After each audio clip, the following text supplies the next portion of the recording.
ใหม่สูงค่ะพอมีพี่น้องคนเมืองใต้ครับกูโก้คนขาวใหม่สูงพอมีพี่น้องผู้ปันแห้งขาวกายวันขาวขึ้นต้นขึ้นรองนะครับเนาะวันนี้ก็แม่นมาในวันที่7นะครับเนาะเดือนที่6 2026นั่นนะครับเนาะขาวช่องข่าวคือต้นกูรองนะครับเนาะในวันนี้ก็ข่าวที่เอาเกี่ยวกับที่รองที่เป็นกองทัพหรือว่าเป็นเอ็นแห้งสุดของพี่น้องคนใต้เฮาในการเนาะจุ่มสุดใต้เฮานั่นอันเลยมีอยู่ที่2หมู่2จุ่มในการเนาะแล้วก็มีทั้ง KNU นะครับเนาะเป็นกะเหรี่ยงพี่น้องชาวกะเหรี่ยงกองทัพนะครับเนาะเมื่อป่นมาหลายทศวรรษนะครับเนาะป่นมากว่า70ปีนะครับเนาะ70ปีน่ะป่นมาวนด้วยน่ะกำไทยเพิ่นฮ้องว่าอ่ามหาการแล้วก็การกู้ชาตินะครับเนาะในตามไทยฮ้องมาในแต่ละของกองกำลังนะครับเนาะอย่างเช่นกองกำลังของพี่น้องคนได้เนาะมีอยู่ที่กองกำลังอยู่2กองกำลังที่อันใหญ่ๆนะครับเนาะเอ็นแห้งที่อันใหญ่ศึกใต้เฮามีอยู่2หมู่2จุ่มนะครับเนาะ1จุ่มอันใหญ่และห้องว่า RCSS นั่นโคไลนั่นครับเนาะที่เป็นจุ่มที่มีโหเปาลงเฮาจะยศซึกเป็นผู้นำนะครับในพี่น้องคนไทยบนห้องว่าชนกลุ่มน้อยหรือว่ากองทัพ RCSS ผู้กับผู้รัชฉานนะครับเนาะที่อันต่างวันต่างเมืองหรือว่าพี่น้องคนไทยที่นักข่าวบนใดอ่านข่าวบนใดช่วยวิเคราะห์ได้ในการที่เป็นกองทัพกองกำลังใหญ่ของพี่น้องคนไทยเฮานั่นนะครับเนาะก็มีอยู่ที่2กองกำลังห้องว่า RCSS นะครับกองกำลังกู้ชาติไทยใหญ่แล้วก็มีอีก1กองกำลังก็เป็นกองกำลังที่ว่าหน้าที่ใหญ่ที่ทางตั้งนั่นก็เป็น SSPP ในขณะเป็นซิโคเขียวในขณะมีอยู่2หมู่2จุ่มแต่พอมาว่นด้วยนะครับอันนี้เป็นจากเขาว่าเอาที่เกี่ยวกับเรื่องรองพี่น้องคนไทยเฮาเปิ้นพี่น้องคนไทยเปิ้นมองเฮาว่าเปิ้นตัวเฮาว่ามันเป็นจริงไหนการที่เฮาไล่ต่อสู้การที่เฮาไล่มีตั้งคัดใจเพื่อตาวันเจิดจัดของเฮาก็วันที่เลยกู้ชาติกู้บ้านกู้เมืองมานั่นนะครับเนาะกองกำลังอันที่ใหญ่และมีอยู่ที่2ตีในตอนเหนือราชฉานเนี่ยมานั่นนะครับเนาะซึ่งกองกำลังไหนคนไทยเขาว่ากองกำลังพลที่ใหญ่ที่สุดของในตอนปอจานเนี่ยก็นะปอจานก็เป็นที่มันติดชายแดนทางไทยเนี่ยติดเมืองไทยนะครับเนาะก็เป็นกองกำลังนั่นก็ลองโดยใต้แรงนะครับเนาะแต่ว่ากองกำลังที่2ที่อันเป็นกองกำลังที่ใหญ่ตอนเหนือราชฉานนั่นก็เขาห้องว่าอันห้องว่า SSPP SSPP ในซิโคเขียวนะครับมีอยู่2หมู่2จุ่มแห้งแล้วว่าคนพี่น้องคนไทยหรือพี่น้องต่างเมืองเขาเปิ้นสิมองว่าเฮ็ดว่าตัวเฮาว่าแห้งแล้วไลมีการต่อสู้และมีการลุกในห้องว่าไลมีการเป็นเอ็นแห้งให้ก็ไลลุกขึ้นต่อสู้ขึ้นมาจนถึงมื้อเดียวได้นะครับว่าเนาะเขามองเฮาว่าตาเข้าร่างอยู่70ปีได้แห้งแล้วเฮาก็ไล่ว่าในเมืองเฮาก็ไล่พื้นที่เฮาก็ไล่ปกครองวันเมืองและเอกราชความเป็นกู้ชาติเขาขึ้นมาหลายนั่นให้เขาที่มองว่า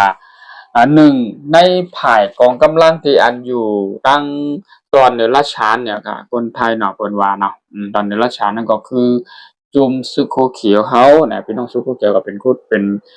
พี่น้องคนใต้เฮานี่แหละชาติเชื้อใต้เฮานั่นแหละแต่เขาได้มองว่าทางปุ้น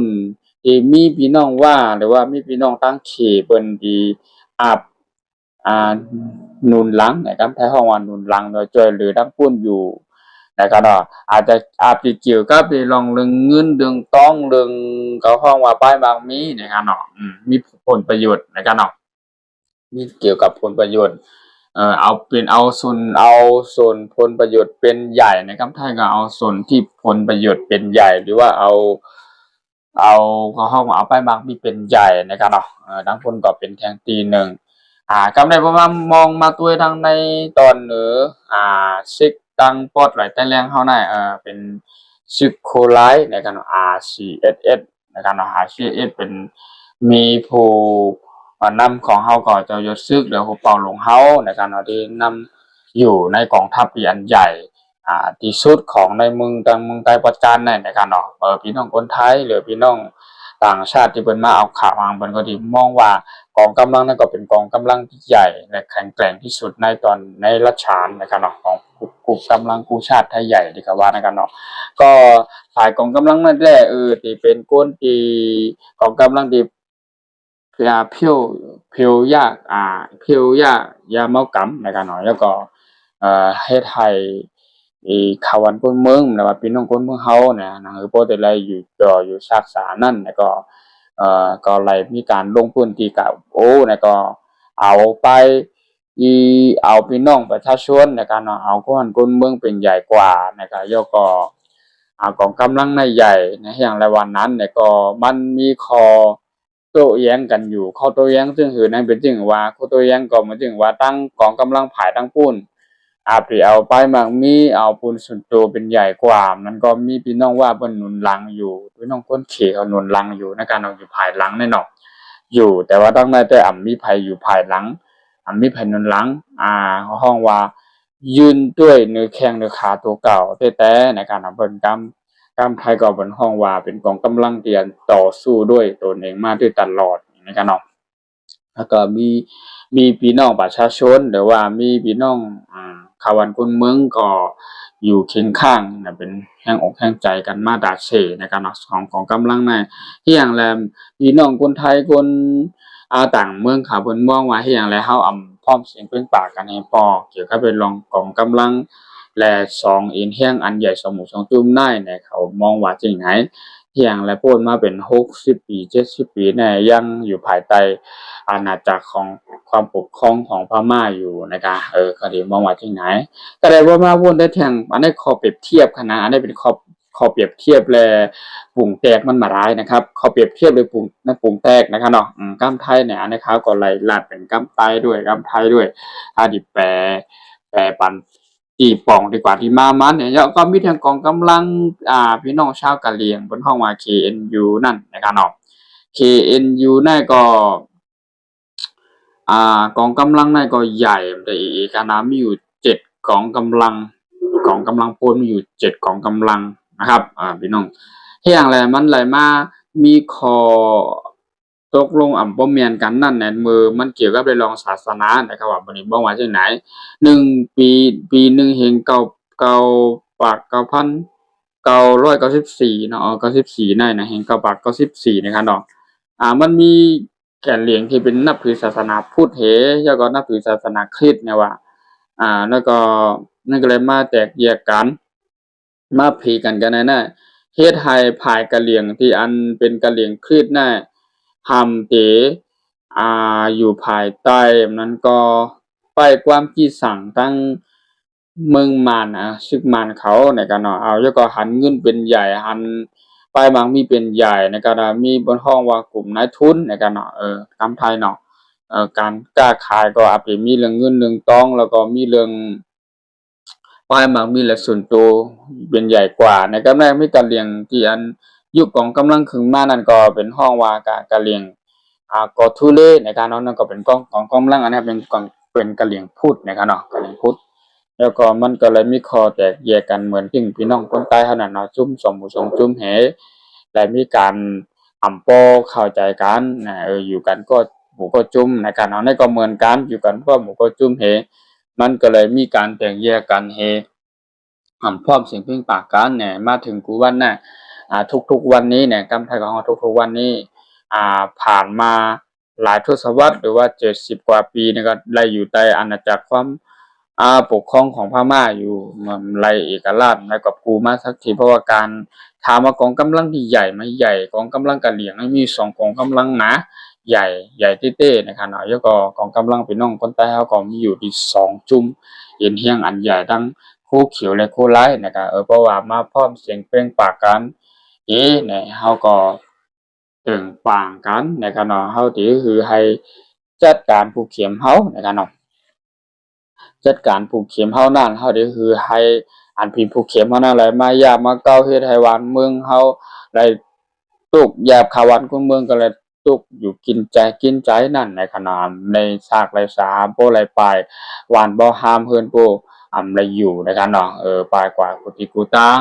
ก็เจ้ากดเจ๋งนั่นนะเนาะคนมีเนี่ยก็อันมีเต้ค่ะคนผ่านอันก็เนาะผ่านแล้วก็ผ่านเต๊กๆเนี่ยก็มีแต่ความขี้เล็กแต่งกันนำพิงเป้งกันมีเอาพี่น้องคนวันคนเมืองเป็นใหญ่นะคะเนาะมันก็เฮ็ดให้สั่งเป็นหางก็ต้นไม้1ต้นก็บ่ตัดเงามันเอาหักมันก็หญ้าตัดหญ้าหาก็มันอีกก็เหี่ยวก็แห้งกะมันเป็นจังนั้นนะคะเนาะอันนั้นเป็นข้อเปรียบเทียบขนาดเขาก็เลยมายกตัวอย่างตัวระหว่างพี่น้องคนไทยเฮาเนี่ยที่มีเอ็นแห้งจุ่มซึกอันใหญ่นะครับพี่น้องคนไทยเพิ่นมองว่ากองกำลังกู้ชาติไทยใหญ่นะครับมีอยู่ที่ประมาณ2กองกำลังที่ใหญ่แล้วก็ได้ต่อสู้มายาวนาน70กว่าปีนะครับแล้วก็เป็นกองกำลังที่เรียกว่า